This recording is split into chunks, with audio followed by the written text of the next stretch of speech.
Gubernur kami nggak jelas, Pak. Nggak jelas. Prestasi demi prestasi diraih oleh bangsa ini. Setelah kemarin pendidikan kita paling tidak jujur di dunia, kemiskinan paling tinggi nomor 2 di dunia. Negara kita Indonesia ini menciptakan banyak prestasi ya. Negara IQ rendah. Di Malaysia tuh nggak ada tuh gerobak-gerobak. Gue sebagai warga Indonesia tuh pengen marah tapi fakta. Tapi tidak ada orang Malaysia yang bercita-cita, oh saya begitu lulus saya pengennya kerja di Indonesia. Goblok. Nggak. Inilah guys hasil 1 bulan full kerja tanpa libur. Alhamdulillah hampir 4K. Sampai mengatakan seperti itu YouTuber Indonesia, geng. Orang Malaysia kerja ke Indonesia. Itu berita goblok, berita tergoblok. Hah?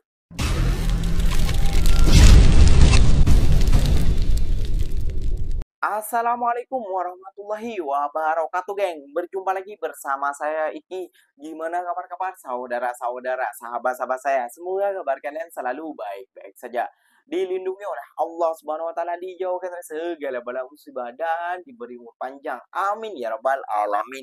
Oke, geng, seperti biasanya di video kali ini Ikinya akan ngereksan beberapa video yang telah di-tag maupun yang telah terjumpa di TikTok. Dan di video kali ini Ikinya akan ngereksan sebuah video, geng, ya. Ada seorang TikToker Indonesia yang ingin marah kepada artis ataupun TikToker daripada Malaysia, geng. Karena, geng, dia tahu sudah, geng, realita kehidupan di negara Indonesia dengan realita kehidupan di negara Malaysia, di negaranya sendiri, kayak gitu ya, geng, ya.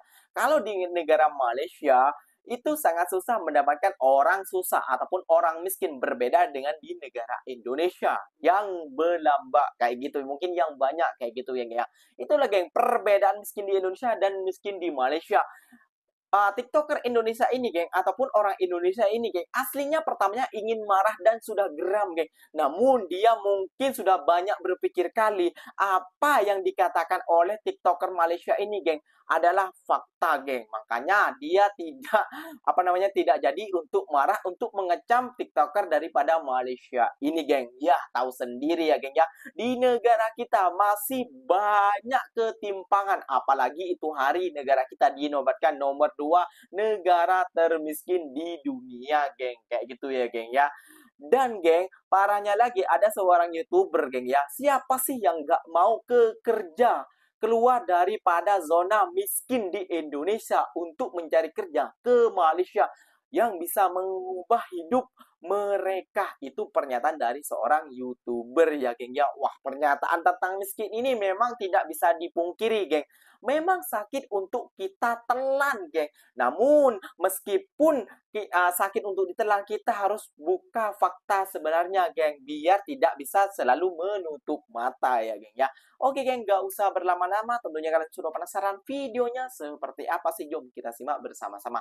Namun sebelum simak, jangan lupa dulu dong, geng, sokong channel ini dengan cara apa? Subscribe, like, comment, and share-nya. Apa-apa benda, silahkan komen dengan bawah. Janji jangan begaduh. Oke, kita simak dulu videonya. Let's go.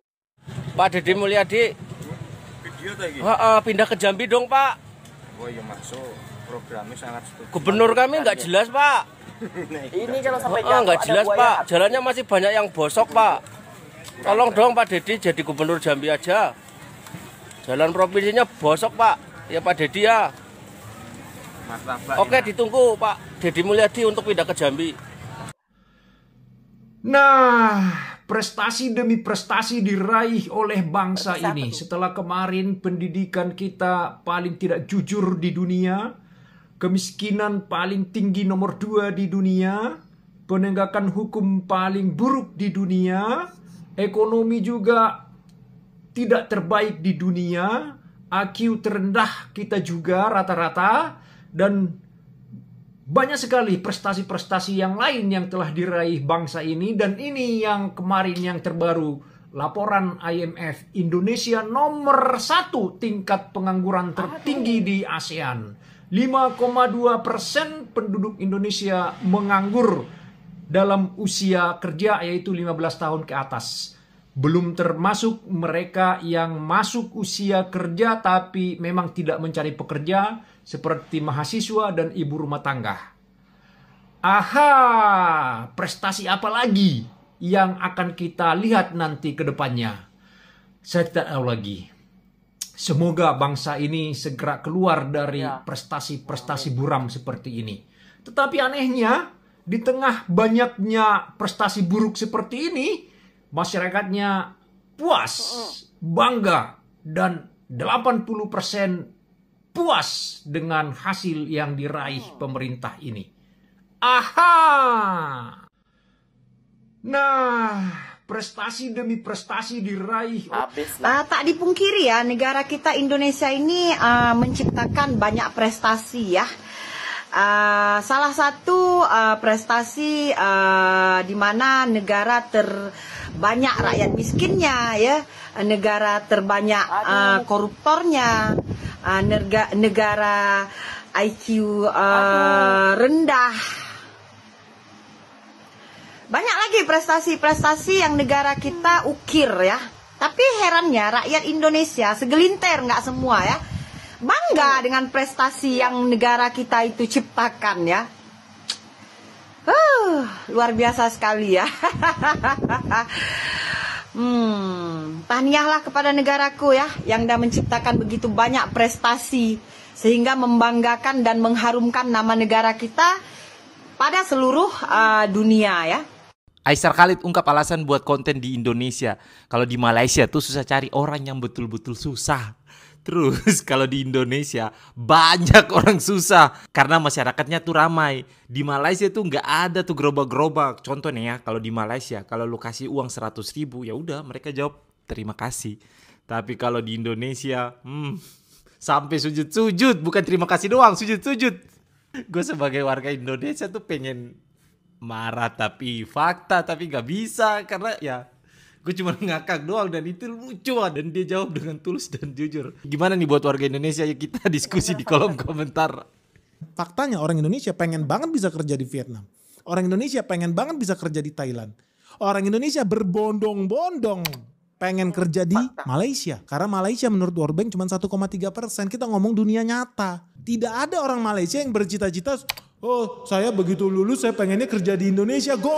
Nggak ada, gue pernah lihat itu. Berarti kan data lu Yang ada orang Indonesia yang katanya miskinnya cuma 8% itu pengennya pindah kerja ke Malaysia. Kan itu faktanya. Kenapa? Ya udah jelas. Kalau orang Malaysia pindah ke Indonesia bukan tambah kaya, tambah miskin. Aduh, ya karena menurut World Bank 60% orang di sini miskin. Alangkah tololnya lah orang Malaysia itu buat pindah dari Malaysia ke Indonesia. Karena percaya data BPS. Alangkah tololnya lah orang Vietnam. Wah, Vietnam menurut World Bank 18% yang miskin. Di Indonesia menurut BPS 8%. Logikanya hari ini nih udah banjir orang Vietnam nih di Indonesia. Tapi kan enggak. Ya kenapa? Karena Vietnam itu tahu dia 18% yang miskin. Indonesia ternyata 60% yang miskin. Kan gak segoblok itu orang Vietnam pindah ke Indonesia. Enggak. Dia pun gak percaya.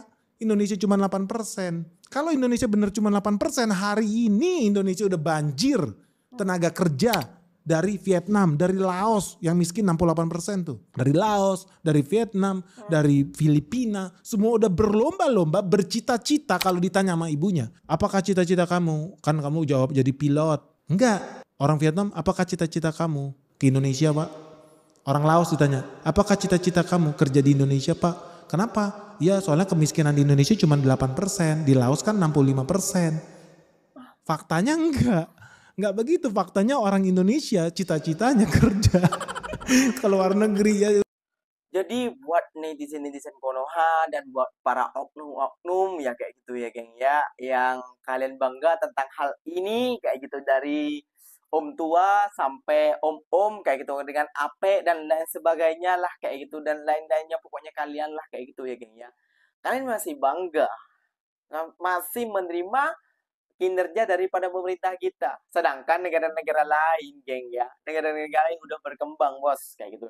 Kata YouTuber tadi, geng ya, kalau orang Malaysia pindah orang Malaysia pindah ke Indonesia, itu bukan tambah kaya, tambah miskin, tambah miskin. Ya, kenapa nggak gitu? Karena susahnya susahnya memang mencari peluang di negara kita sendiri, buat rakyat kita sendiri kayak gitu. Memang sangat susah, sangat minim. Kayak gitu, geng ya.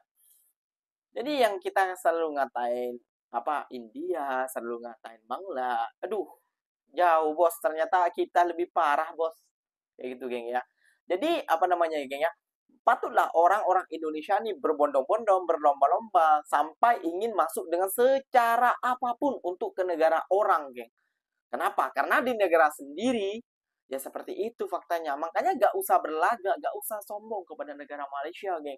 Kita harusnya kepada negara berjiran itu, ya kita harus tahu diri, berterima kasih karena rakyat kita ataupun saudara-saudara kita, sesama bangsa kita, sesama bendera merah putih itu udah ditampung banyak sama negara Malaysia. Kurang apa negara Malaysia masih kalian hina. Kan goblok. Oke, geng, Ikinya akan mereaction video lagi ya, geng ya, yang mewujudkan kalian juga nih, geng. Inilah guys hasil 1 bulan full kerja tanpa libur. Alhamdulillah. Hampir 4K. Tambah lagi ini 3K lebih. Boy, mau 8.000, mau 7.000. Alhamdulillah. Alhamdulillah, Bang ya. Menyala duit kila. Sudah tiba masanya Malaysia berhenti membawa masuk pekerja asing dari Indonesia. Malaysia harus berhenti mengambil pekerja asing daripada Indonesia. Kerana pekerja daripada Indonesia ni tidak mengikuti undang-undang kita di Malaysia. Contoh macam itulah apa-apa berita tu baca. Ni saya nak bertanya sikit lah. Kan? Kita ada beberapa negara yang bekerja di Malaysia. Banyak negara. Kan? Dan kita sedia maklum lambakan pekerja asing ni cukup banyak sampai ada yang dah tak bekerja dah. Dan ada cuba masuk menyeludup dengan lebih banyak. Kan? Sanggup turun di negara jiran, lepas tu pakai KTP sana masuk ke negara kita Malaysia. Kan? Semua pemerintah tahu. Kan? Dan siapa pula daripada negara mana pula mereka ini banyak membuat kesalahan, menyalahguna permit. Pemerintah tahu. Orang ramai tahu, rakyat tahu. Berniaga guna nama orang tengah, Alibaba, lepas tu suruk gula, suruk minyak, semua orang tahu. KPDN tangkap, semua orang tahu. Mereka dari mana? Tahu. Cuma saya malas nak menyebut secara umum. Saya nak pemerintah sebut. Kan?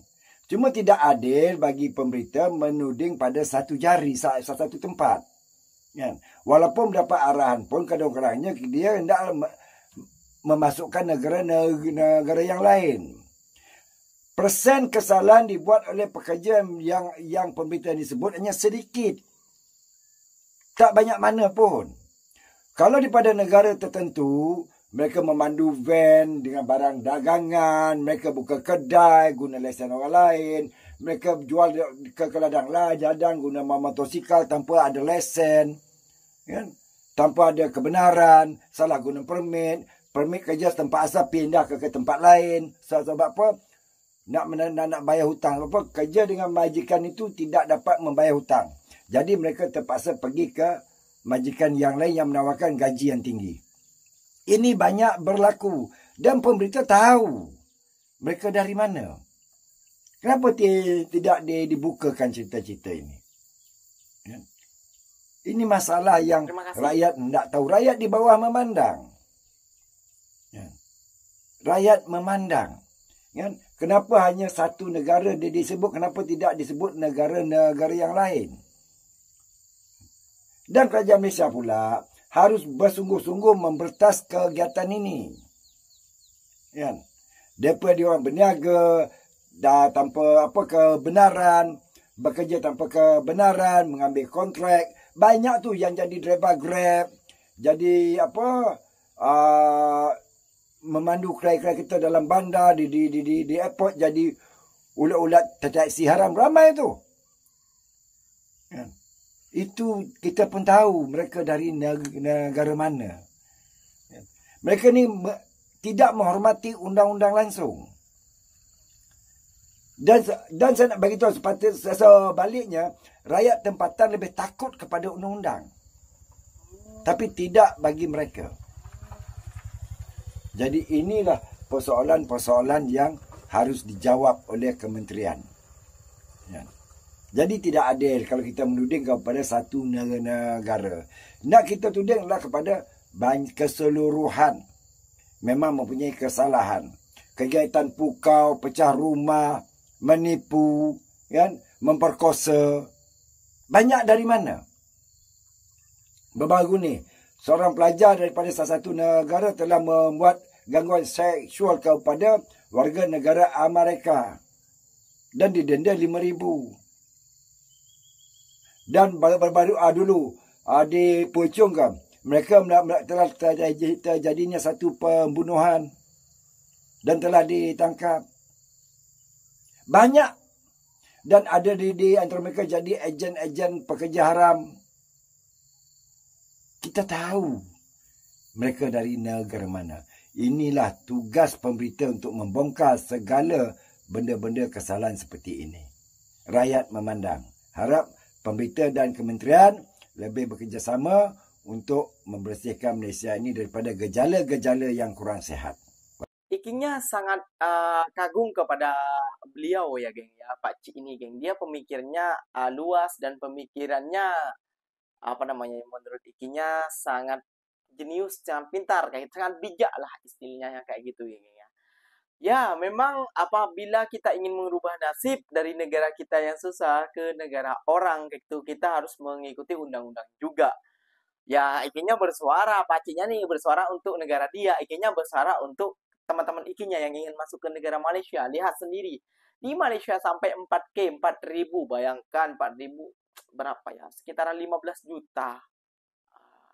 Ya 14 juta lah, 14 juta berapa ya, sekitar 14 juta, segitulah segajinya satu bulan. Bayangkan, siapa sih yang nggak ingin kerja ke Malaysia kayak gitu geng ya.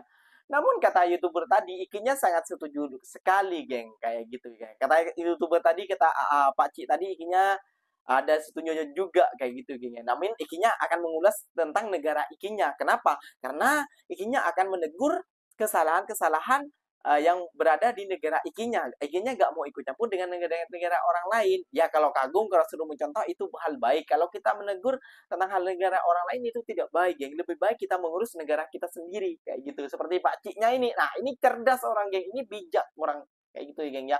Jadi dia menegur dan menyindir juga kepada istilahnya, kepada ya parlemen-parlemen ataupun para seperti Ikinya kepada pejabat-pejabat kayak gitu ya geng ya. Namun Ikinya sangat respect sekali kepada Pak Cik ini, dan Ikinya juga suka juga dengan konten-konten beliau kayak gitu geng ya.